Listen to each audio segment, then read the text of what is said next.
perceive this as nothingness, emptiness, just blank. It's not that we're unconscious when we're asleep.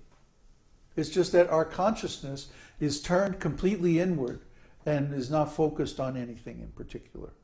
We're in Brahman, and in Brahman there's no difference in quality between the foreground and the background. So like the black cat in the black room, there's nothing to see, nothing to experience.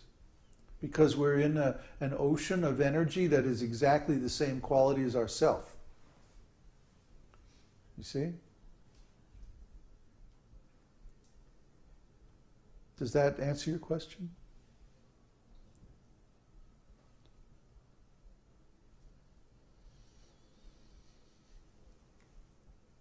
No? No response? I have to wait to remember this. Oh, right. There's a delay.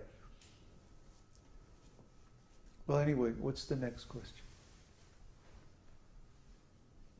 Question from Ronald Singh. Ronald Singh. I love reading the Gita. It reveals something new each time I read it. Is that normal? I'm also reading Śrīmad-Bhāgavatam. It complements the Gita. If it doesn't reveal something new each time, then you're not reading it properly. The Gita is like an ocean. It's inexhaustible. And every time you read it, you go deeper into that ocean and you see something you never saw before. So even Śrīla Prabhupāda was saying, and Śrīla Prabhupāda was in his 70s or 80s when he was preaching. And he was saying that even at his old age, every time he reads the Bhagavad-gītā, he gets some new insight. And here's someone who probably has the whole Gita memorized and can recite it from memory. The way Prabhupada used to preach about Bhagavad-gītā is just amazing, just unprecedented. He could quote shloka after shloka after shloka after shloka, and you just can't imagine how he could remember so many shlokas. But he was always enlivened by the Gita so much, and here's someone who's been reading the Gita his whole long life, and he's still excited about it. He's still enthusiastic about it, because it's such an inexhaustible mine of transcendental wisdom. So that means you're reading Bhagavad-gītā properly. And Bhagavad-gītā leaves off at a certain point. And that point is Sarva dharman parityaja mam ekam sharanam vraja. Just give up all different kinds of religion and just surrender to me, Krishna says. So if you do that, then the next step is Śrīmad-Bhāgavatam. Śrīmad-Bhāgavatam, Bhagavad-gītā is spoken on a battlefield. And there's a reason for that. The battle is, are we going to surrender to Krishna or to Maya? Are we going to have faith or are we going to rebel? Are we going to serve Krishna or are we going to serve our mind and senses?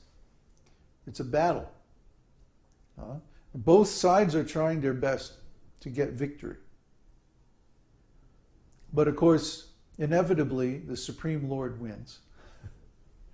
And you may make so many mistakes, but eventually you come to the right side and surrender to Krishna.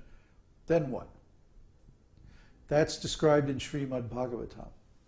Śrīmad-Bhāgavatam then gives the standard philosophy, the stories of so many devotees who were successful in their spiritual life. And it describes how we can be successful in our spiritual life as well. So Śrīmad-Bhāgavatam is the next step after Bhagavad-gītā. It's spoken by a pure devotee, Shukadeva Goswami. And it's heard by pure devotee, Maharaj Parikshit, and the assembled sages at Naimisharanya. So we should, as soon as we understand Bhagavad-gītā and surrender to Krishna, the next step is to read Śrīmad-Bhāgavatam. And Śrīmad-Bhāgavatam, there's enough in there for a lifetime of study. If we really understand Śrīmad-Bhāgavatam and apply it to our lives, Don't just read it like a story or a novel. Every shloka has a lesson that we can actually apply in our life and will make our lives better. So please read Śrīmad-Bhāgavatam like that, and then you'll get so much benefit. Is there more questions? Yeah. Wow, this is great. See, when you ask questions, I don't have to make stuff up. Question from Jan again. Is there any problem reading post-Prabhupada edition of Bhagavatam? Don't recommend it. Actually, all the BBT books have editorial mistakes. The problem is that Śrīla Prabhupāda's disciples were very neophyte when they were editing these books. And they made so many errors. We just found an error last night in Nectar of Devotion, for example.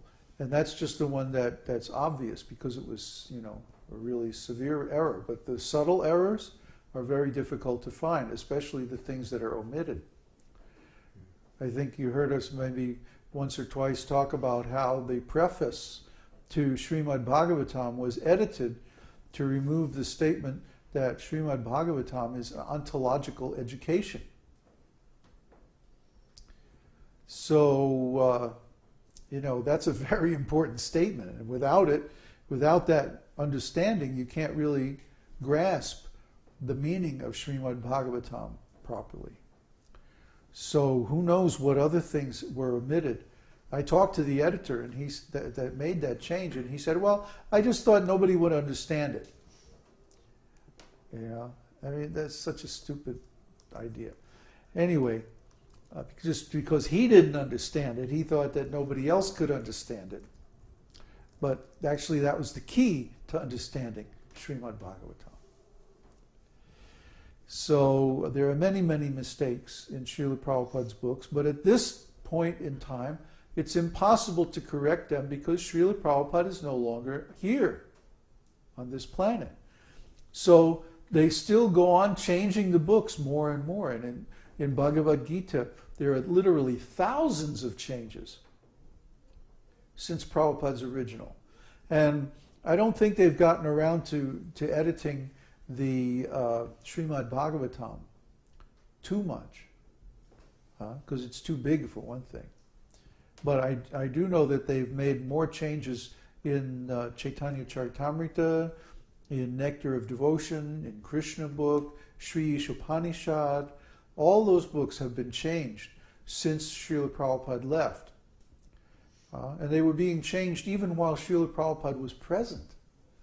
Śrīla Prabhupada found some of these changes and he demanded that they publish the book again in the original way. And of course his disciples didn't do it. What can I say about my God brothers, it's like they just didn't get it. It's just too bad. But what can we do? They don't want any advice or help. So I guess they're just going to go on in their way and we're going to go on in our way. Our way is to try to overcome the deficiencies of the editors and producers of Prabhupada's books by going back to the original Sanskrit, the original teachings, trying to understand things in an analytical way, and also by trying to verify things in our own consciousness. If you read Prabhupada's books and you actually perform the experiments on your own consciousness that are described in the shlokas, then you will reach your own understanding, you will reach your own realization. And then you have no need to depend on any outside authority. You'll have your own experience to go on. And this is what we try to teach our students. You should be trying to become self-realized. Don't depend on other people to tell you what's going on. You yourself should become self-realized, and then you'll know, and you won't need anything outside of yourself. Consciousness itself will teach you. Krishna himself will teach you.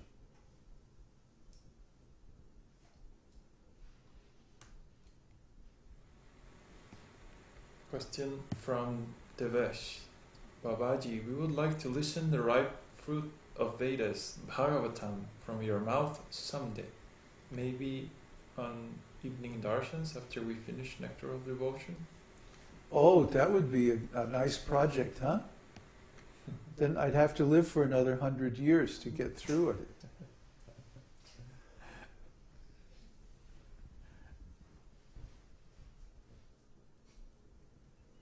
Okay. I had a question. Uh-huh. You had mentioned that we are conscious and we are consciousness. And I was a little confused because you mentioned that consciousness is an attribute of the soul. So